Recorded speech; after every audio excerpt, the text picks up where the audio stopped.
It's about my body and about eating. About is there anything? Let me see how to ask specifically. There are all kinds of things, and it's not one pattern, and it's unique for each of you because of your desires and your beliefs. Okay. So thank you. When you're tuned in, don't read a book and try to follow the book. Okay. Because there's so much that I'm attracting as far as ways to eat and feel lighter and brighter, and I'm constantly inspired. Everything that we're talking about here today is about that. In other words, as you feel for something and it fits, then it's good. Got it. Right. Yes. I feel like I'm not confused, but then I am confused as I'm sitting here. Well, it's a confusing topic. Okay. Did we add confusion to the topic? A little bit. Did you want us to say, eat that and don't eat that, and eat that and don't eat that? No. What answer were you looking for?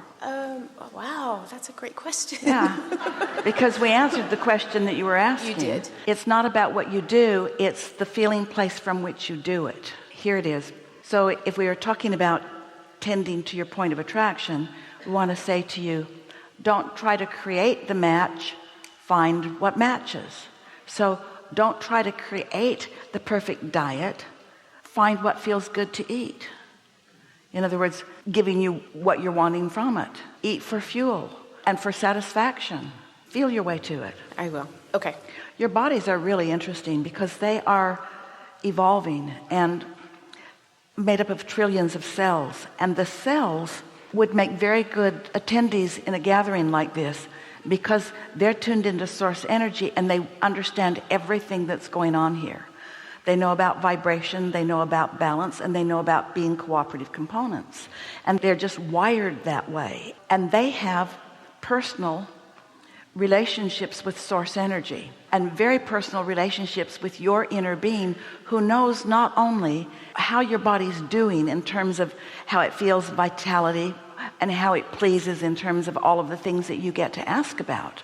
And so your inner being understands all of that, and the cells of your body are easily in sync with the messages that your inner being is sending. And so the cells of your body are being called as cooperative components, and that translates to you into impulses.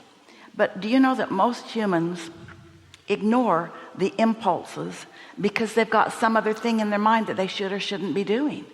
And your bodies are evolving, ebbing and flowing. Sometimes a different food is required for what the intention is right now, you see. And so, there isn't anything more delicious than to get out of the way of your knowledgeable cells and let the cells of your body talk directly to your inner being, because your inner being knows everything about all of that, which means feel as good as you can feel, which means if you're trying to be the law of attraction and try to figure out what you should and shouldn't eat, or if you're unhappy with the way you look, or when you get on the scales you're unhappy, or this is the best topic that we can think of to apply what we've been talking about all day here today. It's so easy to find something about that subject that makes you feel uncomfortable, and then all of the gyrations you go through in order to try to make that fit, where if you would get off that subject and get on a subject of happiness.